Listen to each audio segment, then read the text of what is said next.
Hello my dear students, I hope you are healthy, happy and safe. In this video we are going to learn the differentiation of function of the function.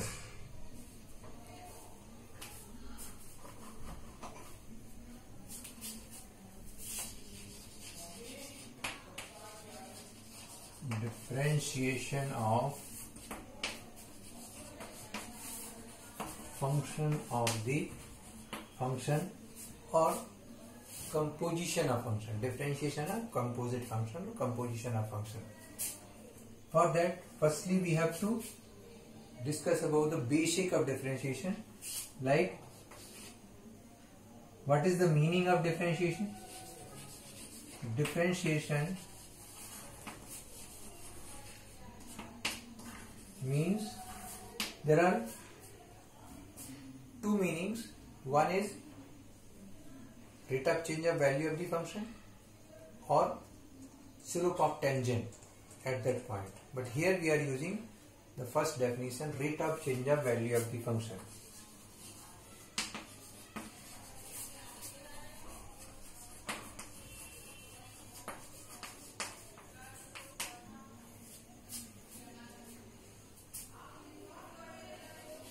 Or if y equal to fx is any function, means x and y are connected through this function f, then dy by dx is rate of change of y with respect to x. We also say like this. Now, some basic differentiations. We know that dy by dx of x is 1 and dy by dx of x square is 2x. dy by dx of any constant number is 0 and dy of y. This is not only for x that d upon dx of x is 1.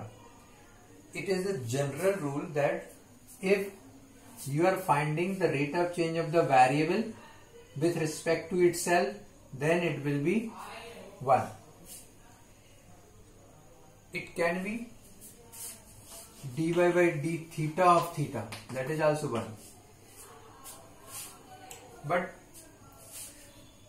why the constant differentiation is 0? Because constant is not changing when x is changed.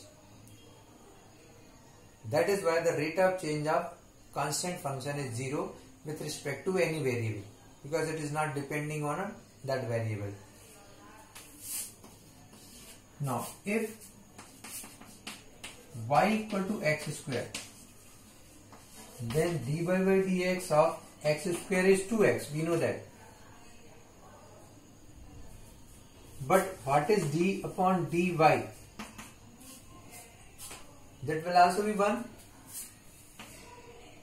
It means with the help of this formula, dy by dx, dy by dy equal to 1 and y is x square, then we can say that d upon dy of y or dy dx square of x square is also 1. Again, you have to understand these are the same function. So the differentiation of any function with respect to itself is always 1. It is not only for x that d upon dx is 1 or dy by d of y is 1. So that is same for any function. Now we have to think about next, that is, if fx is x square, then f dash x or dy by dx is 2x. This is written as d upon dx of fx. And gx is sin x. Then g dash x will be cos x. So far these two are different functions. Now there is one more function hx which is sin x square, and sin x square is composition of f and g, because x is going to be x square first, then sine function is imposing on it. So now we have to learn how differentiation of sin x square will be obtained with respect to x. Before with respect to x, let us find d upon dx square of sin x square.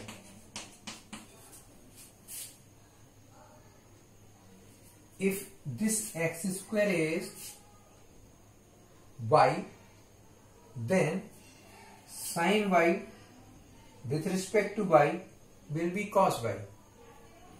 So it will be cos x square if you are finding with respect to x square. But if you are finding with respect to x, then we have to learn this thing, that actually this h is composition of f and g. So hx will be written as g of fx. That is, first function is f and then g. So finding the differentiation of composition of two functions will be written as dy by dx of hx. It has been checked that since it is depending on two functions and both of them are having separate rate of change, this is rate of change of first function, this is rate of change of second function. So when you will find out the rate of change of composition of two functions, both the rate of change will play their role. Firstly, when you change x, this x will change fx by the formula of 2x. Then this gx will impose on it.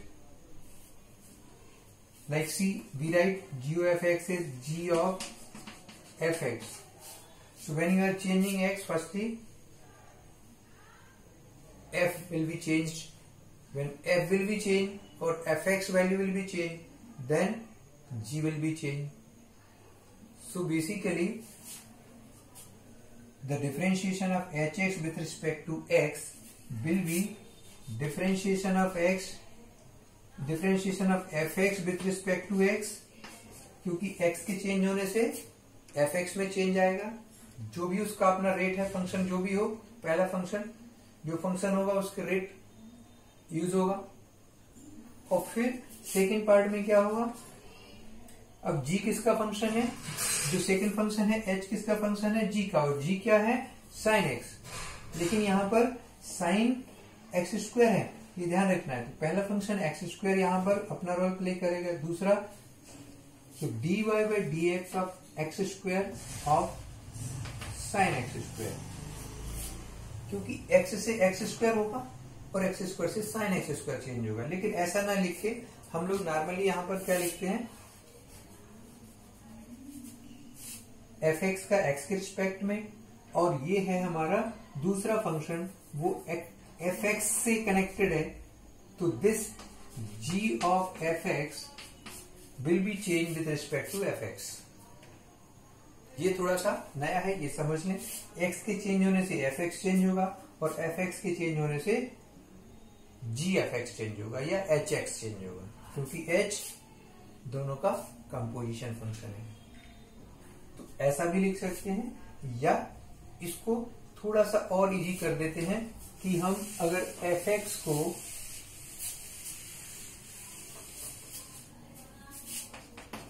if y equal to fx, यानी x y से connected है, then d upon dx of hx और d upon dx of gfx will be d upon dx of gy. So this will be equal to d upon dx of fx same this step. पहला part as it is, second we are changing, so this will be d upon dy of gy if y equal to fx. Just a value of x through the function f is written as y, and its rate of change is 2x. Its rate of change of g dash x is cos x, for y it will be cos y.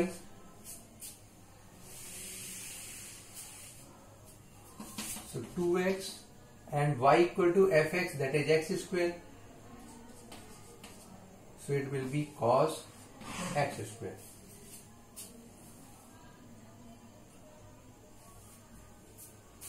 In some books we suppose this first function of x as t, so that can be cos t.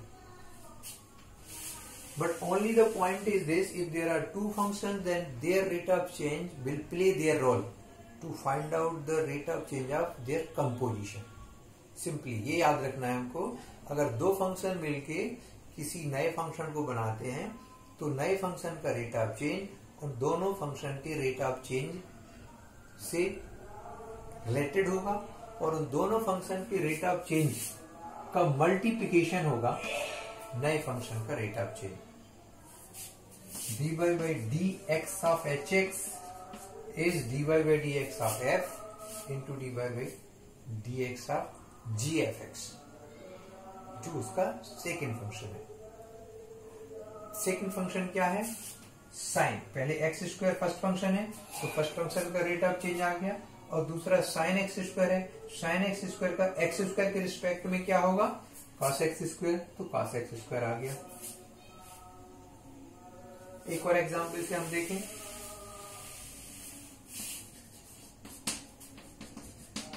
If fx is f theta ले लें हम, f theta is sine theta, g theta is cos theta,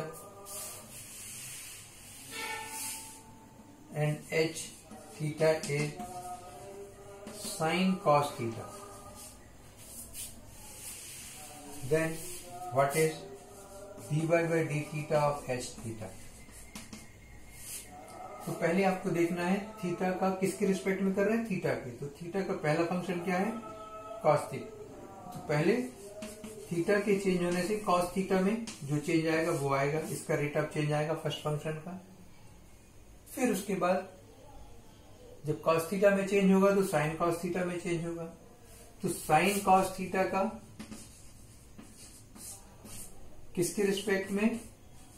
cos theta के respect. इस तरह से समझने से आपको इजीली समझ में आएगा कि जो हमारा इंडिपेंडेंट वेरिएबल है जिसके रिस्पेक्ट में हम डिफरेंशिएशन कर रहे हैं वो अपने फंक्शन को पहले चेंज करेगा, फिर वो फंक्शन उसके नेक्स्ट फंक्शन को चेंज करेगा. तो cos थीटा का माइनस साइन थीटा होता है डिफरेंशिएशन, और साइन कॉस थीटा, अब ये कुछ भी हो सकता है, साइन वाई हो सकता है, साइन टी हो सकता है, साइन टी का टी के रिस्पेक्ट में कॉस टी हो जाएगा. साइन अल्फा हो सकता है, साइन अल्फा का अल्फा के रिस्पेक्ट में कॉस अल्फा होता है, इसलिए साइन कॉस थीटा का कॉस थीटा के रिस्पेक्ट में कॉस थीटा, दोनों का प्रोडक्ट. ये बार याद रखना है कि दोनों फंक्शन के रेट ऑफ चेंज का प्रोडक्ट होता है उनकी कंपोजिशन का रेट ऑफ चेंज. ये 3 स्टेप में भी हो सकता है, 4 स्टेप में भी हो सकता है. जैसे एक और एग्जांपल से हम लोग देखें, y equal to log 10 root X. अब यहां पर 3 फंक्शन है. पहले x का फंक्शन है रूट एक्स, फिर 10 रूट एक्स सेकेंड फंक्शन है, और फिर log. अगर हम dy by dx निकालना है तो हमें पहले x का फर्स्ट फंक्शन क्या है? Root X. फिर सेकेंड फंक्शन क्या है? 10 रूट, लेकिन वो किसका फंक्शन है? रूट एक्स का. तो रूट एक्स के रिस्पेक्ट में 10 रूट एक्स, एंड जब x रूट एक्स को चेंज करेगा, रूट एक्स 10 रूट एक्स को चेंज करेगा, तो 10 रूट एक्स किसको चेंज करेगा? लॉग को. तो 10 root x of log 10 root x. ये थोड़ा सा लिखने में डिफिकल्ट है, बट लास्ट स्टेप में हम इसको इजी पैटर्न में समझेंगे। पहले आप ये समझ लें कि एक्चुअल में चेन रूल कैसे बनाया गया और फंक्शन ऑफ द फंक्शन में डिफरेंशिएशन किस तरह से चेंज होते हैं। तो ये तो सीधा फंक्शन है, 1/√2 रूट एक्स हो जाएगा रूट एक्स का डिफरेंशिएशन। रूट एक्स की जगह आप सपोज कर लो कि टी है या थीटा है, तो थीटा का tan थीटा क्या होता है, सेक स्क्वायर थीटा, तो सेक स्क्वायर रूट एक्स हो गया, क्योंकि उसी के रिस्पेक्ट में सपोज कर रहे हैं, हम डिफरेंशिएशन निकाल रहे हैं रूट एक्स के रिस्पेक्ट में। तो अगर हम यहाँ पर रूट एक्स को सपोज कर लें, अगले के एग्जाम्पल में हम सपोज करके करेंगे ताकि आपको ये डिफरेंस खत्म हो जाए। तो tan थीटा का थीटा के रिस्पेक्ट में सेक स्क्वायर थीटा होता है। सेम यहां पर अगर हम इसको t सपोज कर लें, तो log t का t के रिस्पेक्ट में 1/t, and 1/t means 1/10 root x. So this will be the differentiation of this function. अब देखें इसके बाद कि इसको बुक्स में जो t के फॉर्म में चेन रूल बनाया वो कैसे बनाया, इसी को देखिए। हम यहां पर